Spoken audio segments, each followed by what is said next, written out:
జాతీయ current affairs 1 సేవ లేదా లావాదేవీ కాల్లు చేయడానికి కేంద్రం 160 కక్స్ అనే కొత్త నంబరింగ్ సిరీస్ని ప్రవేశపెట్టింది.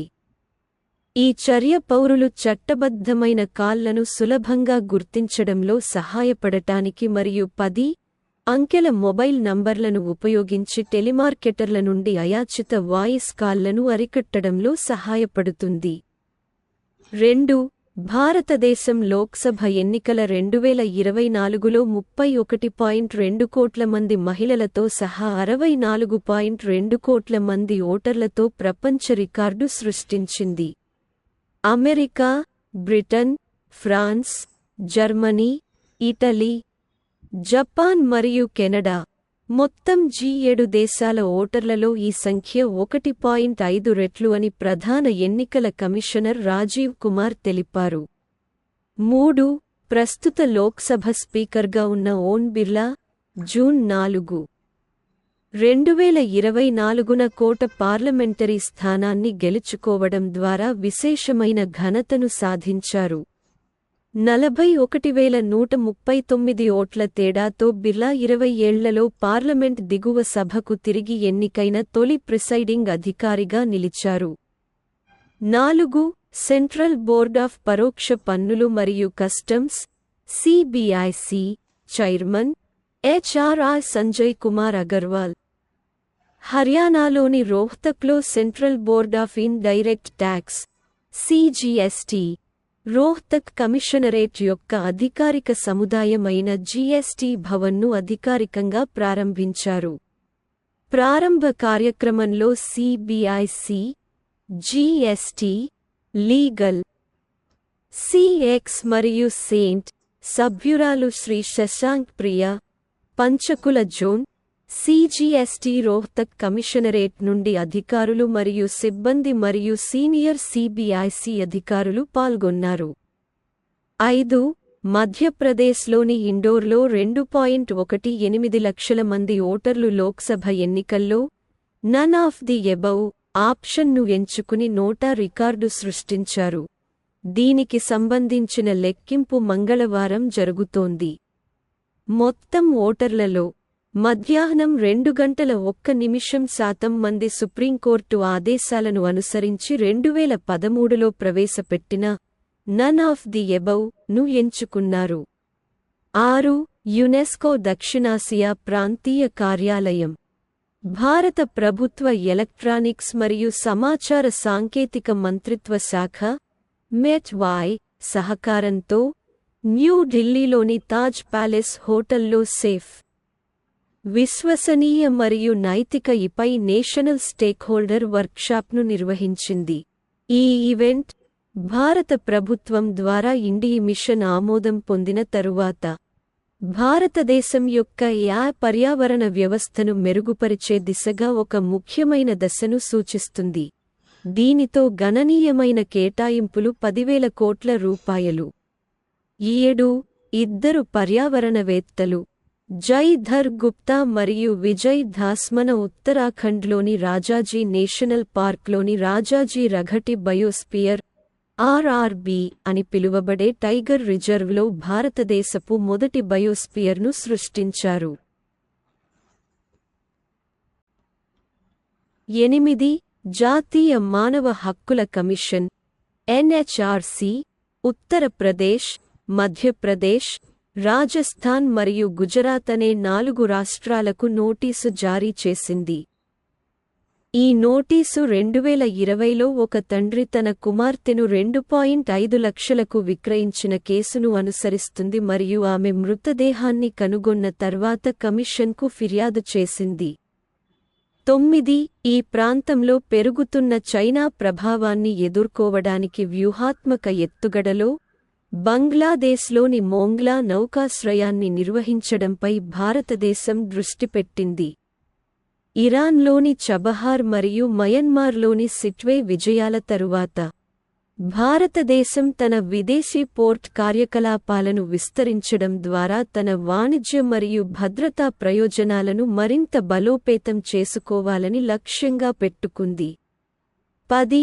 జూన్ 10న భారతదేశం, Egypt, Iran, UAE, Saudi Arabia మరియు ఇథియోపియా బ్రిక్స్లో చేరడాన్ని మనస్ఫూర్తిగా స్వాగతించింది, ఎందుకంటే వారి ప్రతినిధులు మొదటిసారిగా రష్యా నిర్వహించిన గ్రూపింగ్ కీలక సమావేశానికి హాజరయ్యారు. పశ్చిమ రష్యాలోని నిజ్నీ నోవ్గోరోడ్లో జరిగిన బ్రిక్స్ విదేశాంగ మంత్రుల సమావేశంలో భారత ప్రతినిధి బృందానికి సీనియర్ దౌత్యవేత్త దమ్ము రవి నాయకత్వం వహించారు. 11 ప్రధాన మంత్రి కిసాన్ సమ్మాన్ నిధి పీఎంకేఐఎస్ఏఎన్ నిధి పథకం యొక్క 17వ విడత విడుదలపై ప్రధాన మంత్రి నరేంద్ర మోడీ జూన్ 10న సంతకం చేశారు. ఈ చర్య రూ. 20,000 కోట్లకు పైగా పంపిణీ చేయడం ద్వారా 93 మిలియన్లకు పైగా రైతులకు ప్రయోజనం చేకూరుస్తుంది. పీఎం కిసాన్ పథకం యొక్క 16వ విడత ఫిబ్రవరి 28, 2024న విడుదల చేయబడింది. 12 national commission for Indian medical systems దాని 4వ పునాదికి గుర్తుగా ఏఎల్సీటీఈ మరియు మినిస్ట్రీ ఆఫ్ ఎడ్యుకేషన్ ఇన్నోవేషన్ సెల్తో కలిసి Indian system of medicines professionals కోసం ఏసెస్ మైండ్ 2 మార్కెట్లో హక్కులు మరియు వింతలను రక్షించే 2 రోజుల నేషనల్ కాన్ఫరెన్స్ ప్రాణ నిర్వహించింది. 13 భారతీయ విశ్వవిద్యాలయాలు మరియు ఉన్నత విద్యా సంస్థలు ఏఐలు ఇప్పుడు విదేశీ విశ్వవిద్యాలయాల తరహాలో సంవత్సరానికి 2 సార్లు అడ్మిషన్లు అందించడానికి అనుమతించబడతాయి. 2024 నుండి 25 అకాడమిక్ సెషన్ నుండి ప్రపంచవ్యాప్తంగా 2 అడ్మిషన్ సైకిళ్లు జూలై, ఆగస్టు మరియు జనవరి, ఫిబ్రవరి ఉంటాయి. 14 national crime record bureau NCRB ఒకే చోట కొత్త క్రిమినల్ చట్టాల గురించి పూర్తి సమాచారాన్ని అందించే సమగ్ర గైడ్గా పనిచేయడానికి NCRB Sankalan of criminal laws అనే మొబైల్ యాప్ను ప్రారంభించింది. కొత్త క్రిమినల్ చట్టాలు వచ్చే నెల జూలై 1వ తేదీ నుంచి అమల్లోకి రానున్నాయి. 15 జూన్ 12న జమ్మూ మరియు కాశ్మీర్ న్యూజిలాండ్తో ఇప్పటికే ఉన్న సహకార మెమోరాండం ఎంఓసీ ని పూర్తిస్థాయి వ్యూహాత్మక ఒప్పందంగా విస్తరించింది. బ్రీడింగ్ టెక్నాలజీ, సుస్థిర వ్యవసాయ నిర్వహణ మరియు గొర్రెల రంగంలో అధునాతన వ్యాధి నియంత్రణ చర్యలలో న్యూజిలాండ్ యొక్క ప్రపంచవ్యాప్తంగా గుర్తింపు పొందిన బలాలు ఈ భాగస్వామ్యంలో ఉన్నాయి.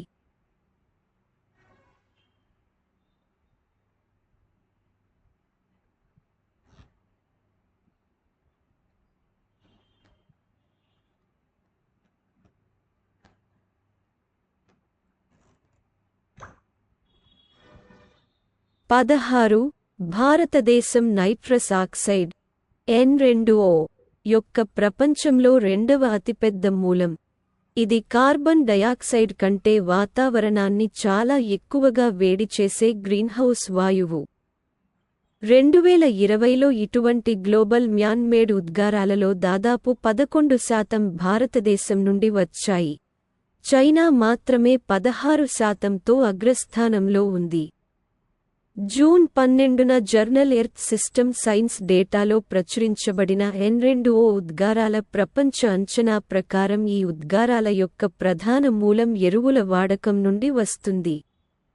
17 జూన్ 14న జ్యూస్థా అష్టమి వార్షిక పండుగకు హాజరయ్యేందుకు వేలాది మంది కాశ్మీరీ పండిట్లు కాశ్మీర్ లోయలోని గందర్బల్ జిల్లాలోని ఖీర్ భవానీ ఆలయంలో సమావేశమయ్యారు.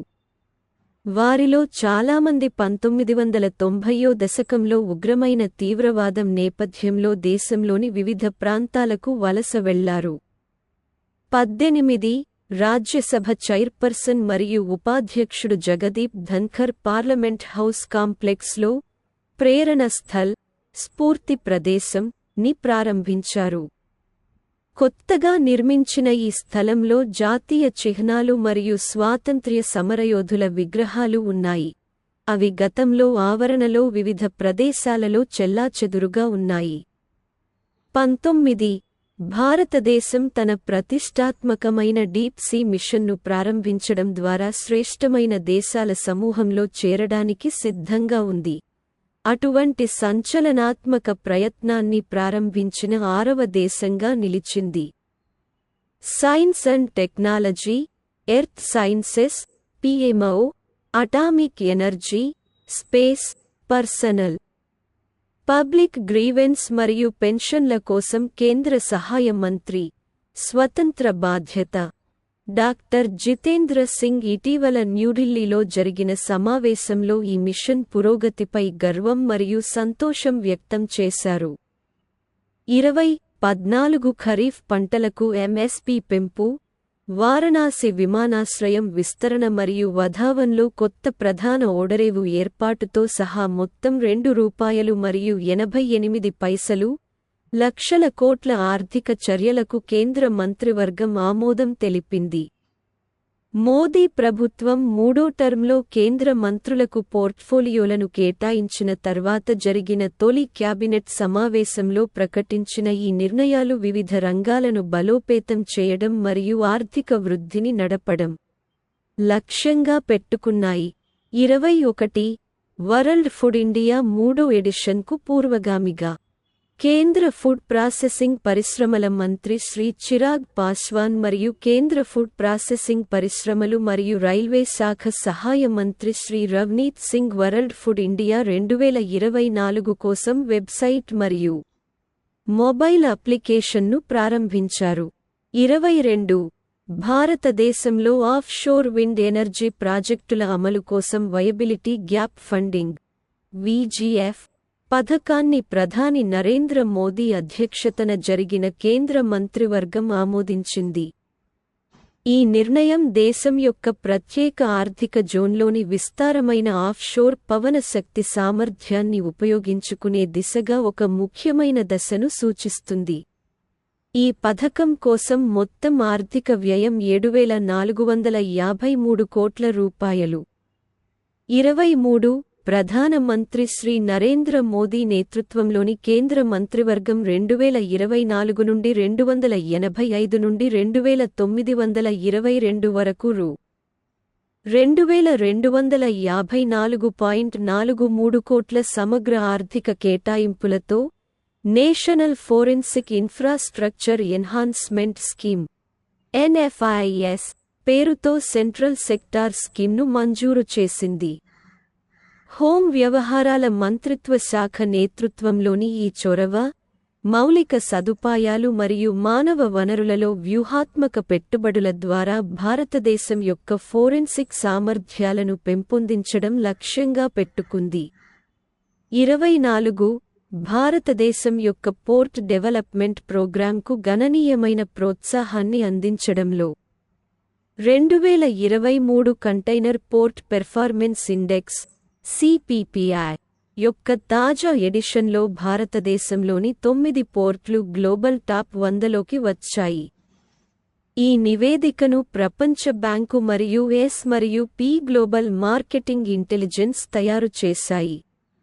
కేంద్ర ఓడరేవులు, షిప్పింగ్ మరియు జలమార్గాల శాఖ మంత్రి సర్బానంద సోనోవాల్ ఓడరేవుల ఆధునీకరణ మరియు వాటి సామర్థ్యాన్ని మెరుగుపరచడం కోసం ప్రధానమంత్రి నరేంద్ర మోదీ ప్రతిష్టాత్మకంగా చేపట్టిన సాగరమాల కార్యక్రమానికి క్రెడిట్ ఇచ్చారు. 25 జాతీయ రహదారులను గ్రీన్ కవర్తో నింపే దృక్పథాన్ని సాకారం చేసేందుకు NHAI వివిధ ప్రదేశాలలో జాతీయ రహదారులకు ఆనుకుని ఉన్న భూములపై మియావాకీ ప్లాంటేషన్ను నాటడానికి ఒక ప్రత్యేక చొరవ తీసుకుంటుంది. మియావాకీ తోటలను స్థాపించడానికి ఢిల్లీ, NCRలో మరియు చుట్టుపక్కల వివిధ ప్రదేశాలలో మొత్తం 53 ఎకరాలకు పైగా భూమిని గుర్తించారు. 26 మహారాష్ట్రలోని పాల్ఘర్ జిల్లా దహను తాలూకాలో వధవన్ వద్ద కొత్త మేజర్ పోర్టు నిర్మాణానికి భారత ప్రభుత్వం ఆమోదం తెలిపింది. ఈ ప్రాజెక్ట్ PM గతిశక్తి కార్యక్రమంతో అనుసంధానించబడి భారతదేశ విదేశీ వాణిజ్య సామర్థ్యాలను మరియు స్థానిక ఆర్థిక వ్యవస్థను పెంచడం లక్ష్యంగా పెట్టుకుంది. ప్రధానమంత్రి నరేంద్ర మోదీ నేతృత్వంలోని కేంద్ర మంత్రివర్గం జూన్ 19, 2024న దీనికి ఆమోదం తెలిపింది.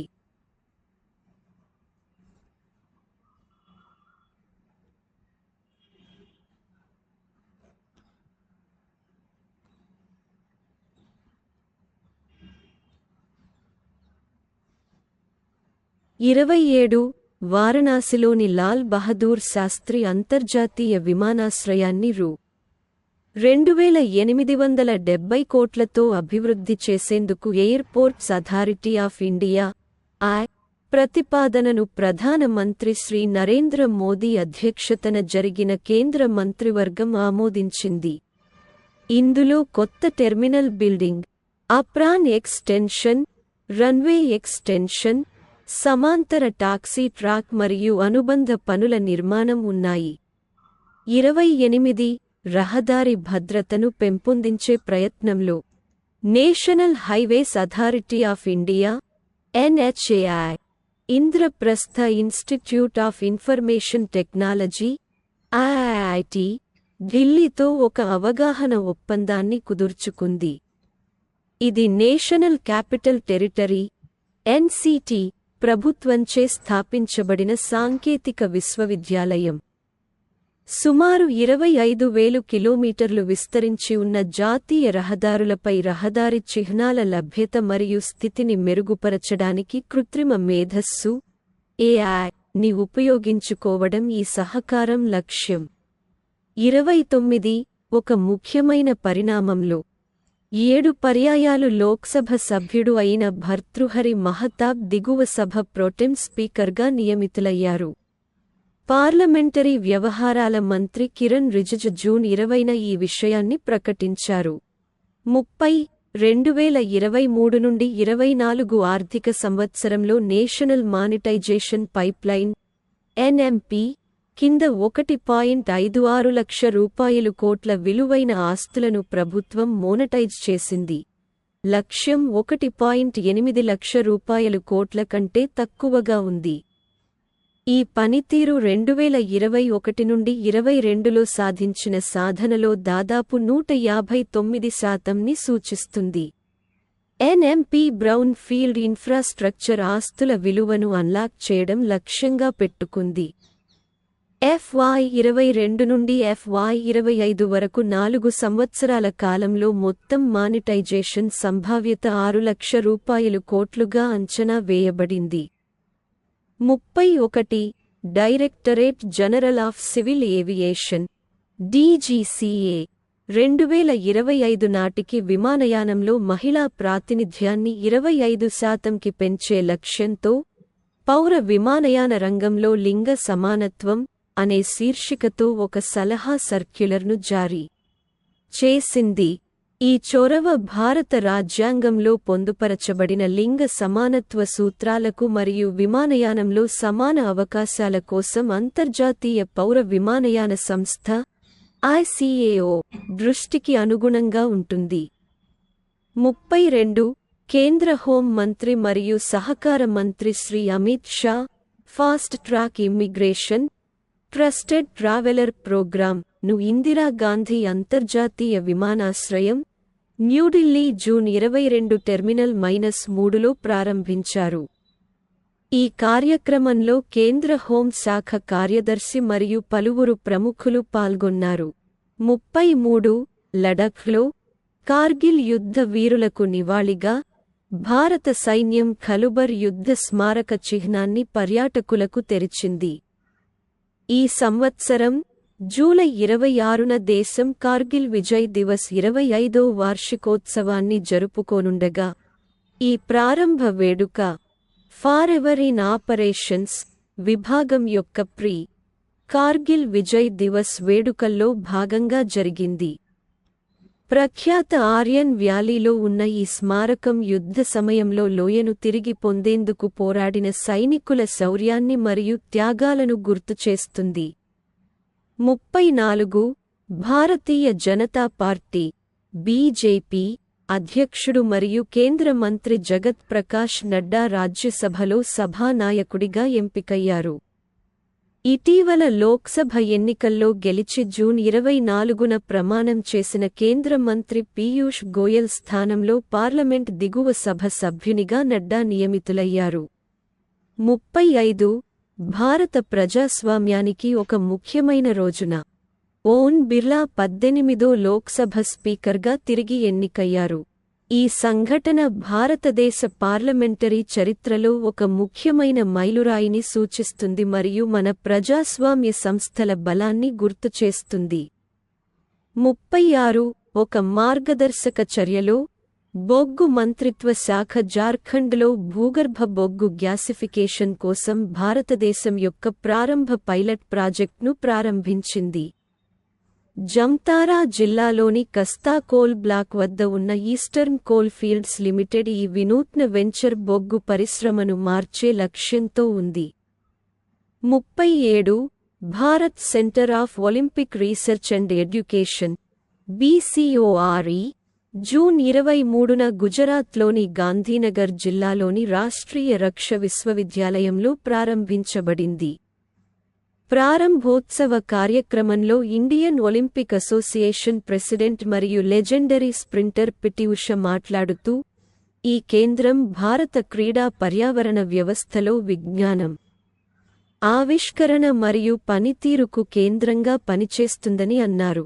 38 సెంట్రల్ సివిల్ సర్వీసెస్ సెలవులు రూల్స్ 1972 సరోగసీని ఎంచుకునే తల్లులకు ఇప్పుడు 180 రోజుల ప్రసూతి సెలవులకు అర్హులు. ఈ పునర్విమర్శ పిల్లల సంరక్షణ సెలవును 2 కంటే తక్కువ జీవించి ఉన్న పిల్లలతో కమిషన్ చేసే తల్లులకు విస్తరించింది. ఇది మునుపటి 50 ఏళ్ల నిబంధనల నుండి నిష్క్రమణను సూచిస్తుంది.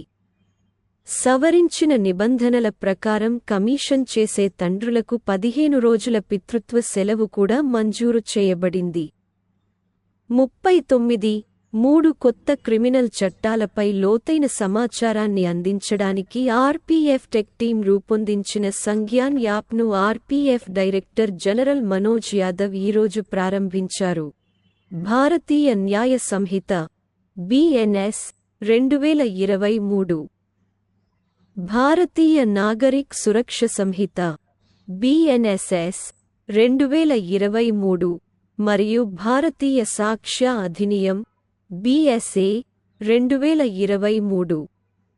40 ఐక్యరాజ్యసమితిలో హిందీ వినియోగాన్ని విస్తరించేందుకు హిందీ ఎట్ ఆన్ ప్రాజెక్ట్ కోసం భారత ప్రభుత్వం $11,69,746 భారీ సహకారం అందించింది.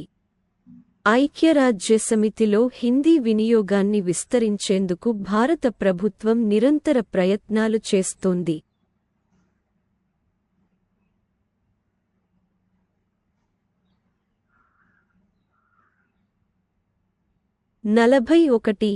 పశ్చిమ కనుమలలో ఉన్న ఇగత్పురి సరస్సులో సెంట్రల్ రైల్వే 10 MWP సామర్థ్యం గల తేలియాడే సోలార్ ప్లాంట్ను ఏర్పాటు చేసింది.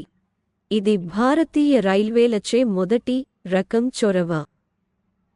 సెంట్రల్ రైల్వే తన ట్రాక్షన్ అవసరాల కోసం క్లీన్ మరియు రిన్యూవబుల్ ఎనర్జీని ఎంచుకోవడంలో ఎల్లప్పుడూ చురుకైన పాత్ర పోషిస్తుంది మరియు వాటిని నెరవేర్చడానికి అనేక సాహసోపేతమైన మరియు విప్లవాత్మకమైన చర్యలు తీసుకుంది.